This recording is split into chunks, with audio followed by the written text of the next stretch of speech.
हमारे बीच में जो पहले बोलना चाहिए था, महर्षि भृगुपीठाधीश्वर गोस्वामी सुशील जी महाराज, नेशनल कन्वीनर भारतीय सर्वधर्म संसद नोएडा, उनको मैं करबद्ध प्रार्थना करूंगी आप आके अपना उद्बोधन हमारे सामने रखें। आदरणीय महर्षि भृगुपीठाधीश्वर गोस्वामी सुशील जी महाराज जी। ओम विश्वानि देव सवितरदुरितानि परासुव यद्भद्रं तन्नयासुभ। मंच पर आसीन सभी महापुरुषों के चरणों में वंदन करते हुए और सभी उपस्थित भाइयों और बहनों को आदरपूर्वक अपना आशीर्वाद और शुभकामनाएं देते हैं। समय का अभाव है। मैंने कल सबको सुना और जब कहा गया कि 2 मिनट बोलना है तो समय था नहीं, तो मैंने कहा हम कल बोलेंगे। फिर हमने देखा कि जो कल बोले थे वो इतना ज़्यादा आज और भी बोल रहे हैं, तो ऐसा हो गया कि कुंभ यहाँ पक्का हो गया, यहाँ तो कुंभ बन गया।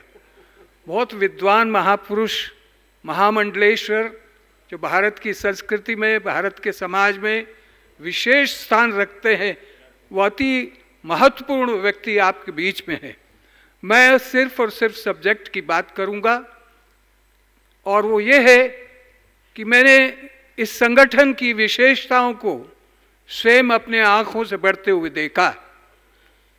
आज जो दुनिया में जो पैगाम आप लेके जाते हैं, ब्रह्म कुमारी बहनें ले जाती हैं, मैं आपको बताना चाहता हूं विश्व में पहला संगठन है जिसने कहा है और किया है।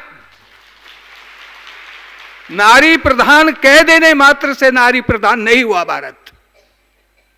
आज जो आपने करके दिखाया ब्रह्म कुमारियों ने, उसका डंका सारे संसार में बज रहा है और मैं प्रत्यक्षदर्शी हूं। बहुत समय के बाद आया हूं, मगर इसको बनते हुए निखरते हुए देखा है। बड़ी बड़ी बहनों ने अपनी कुर्बानी दी है, अपनी जिंदगी के जीवन को दिया है, गृहस्थ आश्रम को छोड़कर पूरे विश्व को अपना बनाकर अपने ममत्व से मातृ रूपी और जिसको कहते हैं मातृ शक्ति बनकर पूरी दुनिया को मैसेज दिया है। मैं इंटरफेथ प्रोग्राम्स में जाता हूं और हर जगह श्रेष्ठ बहनों को सुनने का मौका मिलता है। मैं अभी शिकागो गया था, जहां 130 वर्ष पहले विवेकानंद जी ने जय घोष किया था। भारत का कोई प्रतिनिधि नहीं हुआ करता था, जहां जाके जबरदस्ती जाकर सनातन संस्कृति का, सनातन कल्चर का, सनातन धर्म का एक झंडा बुलंद किया था विवेकानंद। उसी को शिकागो कहते हैं।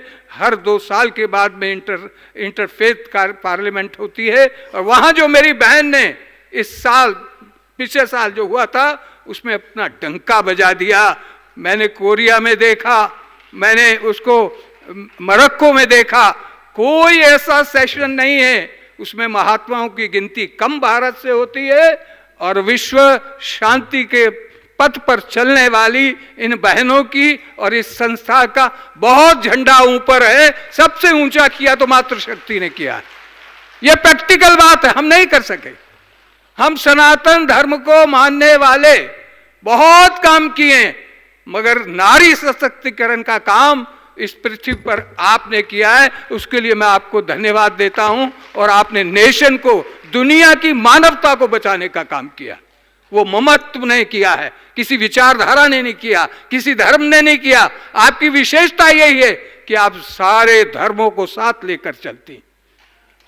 आप ये नहीं देखती कि मेरा भाई राखी बंधवा रहा है, वो मुस्लिम है, हिंदू है, सिख है, ईसाई है।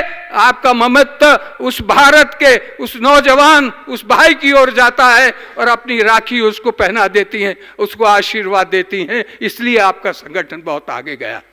मैं कहता हूं आपको, हमारे भाई साहब बैठे हैं, मैंने कल भी थोड़ा सा कहा था कि उनकी कर्म भूमि है, उनका किया हुआ काम आपके सम्मुख दिख रहा है। इतना बड़ा ये जंगल था, आज इतने बड़े ऑडिटोरियम में आप बैठे हैं और सबका सम्मान करते हैं। इतने महामंडलेश्वरों को बुलाकर आपने सम्मान किया है। मगर मैं एक बात चेताना चाहता हूं, अपने मार्ग से गिरने की कोशिश मत करिए। मार्ग क्या है आपका? सबको साथ लेके जाना। किसी का कोई भी धर्म है, शांति लाना है। अगर विश्व में शांति नहीं होगी तो मानव मानव को मार रहा है, हमारी संस्कृति नहीं है। सनातन संस्कृति ना थी, ना है, ना हो सकती है। एक ही रास्ता है विश्व में शांति लाने का, जो आपने नारा दिया, ओम और शांति। ओम हर प्रत्येक मजहब में माना जाता है। ये पहला वर्ड है। जब ये संसार बता तो संसार में दो प्राणी आए, एक मेल एक फीमेल। आज भी वही चल रहा है और आदि अनादि काल तक, जब तक ये ब्रह्मांड है, इसलिए उसकी परमात्मा की क्रिया को कोई बंद नहीं कर सकता। ये भेदभाव जो मिटा रही हैं, हमारी बहनें बढ़ रही हैं, इसीलिए उनको सम्मान मिलता है, क्योंकि ममत्व आकर दुनिया को ओम भी देता है और शांति भी देता है। दोनों की जरूरत इस मनुष्य को है। बहुत ज्यादा मंच बड़े करने की जरूरत नहीं, प्रैक्टिकल करने की जरूरत है। ये देश जल रहा है, आपके पास के पड़ोसी जल रहे हैं, उनके बारे में भी सोचना सनातन संस्कृति का पहला कर्तव्य है। सर्वे भवन्तु सुखिनः, सर्वे सन्तु निरामया, सर्वे भद्राणि पश्यन्तु मा कश्चित् दुःख भाग्यवत्। क्या कर रहे हैं हम उनके लिए? जो हिंदू मर रहा बांग्लादेश के लिए, उसकी पीड़ा आप सुनिए जाकर। क्या आप में दम नहीं? क्या आपके शासकों में इतना साहस नहीं कि जिसको बनाया था, जिसको खड़ा किया था, आज वहां शांति लाएं? आज जरूरत है अपने हथियारों का इस्तेमाल करें। विनय न मानी जलधि जल गए 3 दिन बीत, बोले राम सकोप तब भय भी न होत न प्रीति। आज आप भय कर रहे हैं, आज आप डर रहे हैं, उन हिंदुओं को मरने के लिए बांग्लादेश में छोड़ रहे हैं। मेरी बहनों ने जाकर दुनिया के जहां जंजाल आया, जलजले आए, गिर गई, वहां जाके सेवा दी है। उन्होंने ये नहीं देखा, ब्रह्म कुमारी बहनों ने, कि वो कौन है, उनका मजहब कौन है। तो आज मजहब की ओर जाइए, सनातन संस्कृति की और है, आप उसको वास्तव में आप बढ़ा रही हैं। घर घर के अंदर जाती हैं, हर कॉलोनी के अंदर जाती हैं, जाके पुकार करती हैं कि हम मानवता के लिए आए हैं, हम शिष्टाचार के लिए आए हैं, आपको हम भाई बनाने के लिए आए हैं। बहुत सारे कहने की बात है, कितने हिंदू उजड़कर आपके ही देश में, आजाद हिंदुस्तान में यतीम हो गए। ये तो वो लोग हैं जिन्होंने पाकिस्तान से आकर मार खाकर अपनी दौलत, अपना बिजनेस सब छोड़कर आकर आप लोगों को गले लगाकर अपने साथ चला रहे हैं। मेरे बीच में एक बड़ी विभूति बैठी है, मैं उनको अपना मार्गदर्शक भी कहता हूँ, हमारे महामंडलेश्वर धर्मानंद जी महाराज। जब बोलते हैं तो मुझे उनसे एक साहस मिलता है। 80 वर्ष की उम्र में आज भी अभी शाम को जाना है। इंटरफेथ को मानिए, इंसान बचाइए, सनातन धर्म का मूल मंत्र है। सनातन ने कभी नहीं निकाली तलवार, उस पर अंकुश लगाइए। मैंने निवेदन किया माननीय मोहन भागवत जी के चरणों में, हम जो कह रहे हैं उसको करके दिखाएं। दुनिया हमें देख रही है, दुनिया में हमारा बढ़ नहीं रहा ग्राफ, हर 2 साल में जो बढ़ रहा था उस पर ब्रेक लग गई है। उसका कारण है हम कथनी और करनी में अंतर रखते हैं।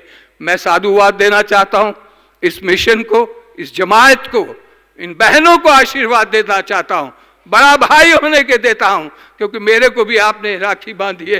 हे मेरी प्रिय बहनों, दुनिया में अगर अमन चैन लाना है तो आपकी संस्था के माध्यम से हो सकता है। आओ सब मिलकर, सब विचारधाराओं को, सनातन धर्म की बहुत सारी विचारें हैं, उन सबको मिलाने की कोशिश करो। और आपने यही मार्ग लिया था, वो था मध्यम मार्ग, जिसकी आज जरूरत है। आप मध्यम मार्ग चलेंगी, किसी के लिए सुनेंगी नहीं, अपनी जो सोच है उसको ले जाएंगी, तो ओम भी आएगा और शांति भी आएगी और विश्व भी बचेगा। और भारत की संस्कृति, सनातन धर्म का झंडा ऊंचा तभी होगा जब आप सब मिलकर काम करेंगे, एक दूसरे को इज्जत और सम्मान देंगे। मैं आपके चरणों में, संतों के, अगर कोई बात मेरे से निकल गई हो तो मेरी आत्मा की आवाज़ मानकर मुझे क्षमा कर दें। और आपसे कहता हूँ कि मेरे शब्दों को अपने जीवन में अपनाने का प्रयास करें। अगर 80 बरस का आदमी दुनिया में शांति और सद्भाव के लिए 1 मिनट नहीं बैठ रहा और दुनिया में जाता है, तो आपका भी ये कर्तव्य है, भारत की संस्कृति को बचाइए। अपने मंदिर मस्जिद तभी बचेंगे अगर आप अपनी भारत की संस्कृति को भूल जाएंगे। हमारी संस्कृति सर्वे भवन्तु सुखिना है और हम मानते हैं वसुदेव कुटुंबकम। जय हिंद, जय भारत। बहुत बहुत धन्यवाद महर्षि भृगु पीठाधीश्वर गोस्वामी सुशील जी महाराज। आपने बहुत ही हमारे अंदर भी बहुत उमंग भर दिया है और आपने जो ब्रह्मा कुमारी के प्रति अपनी शुभ इच्छाएं और प्रेरणाएं रखी हैं, हमसे जो आश रखी है, तो हमें भी पूरा निश्चय है कि जिसका साथी स्वयं भगवान है उसका क्या करेगा आंधी और तूफान। तो ब्रह्मा कुमारी जो आज का टॉपिक है कि भारत को जगत गुरु बनाएंगी, भारत को स्वर्ग हम बनाकर ही छोड़ेंगे, ये हमारा भी अंदर से पूर्ण निश्चय है, क्योंकि परमात्मा स्वयं हमारे साथ हैं।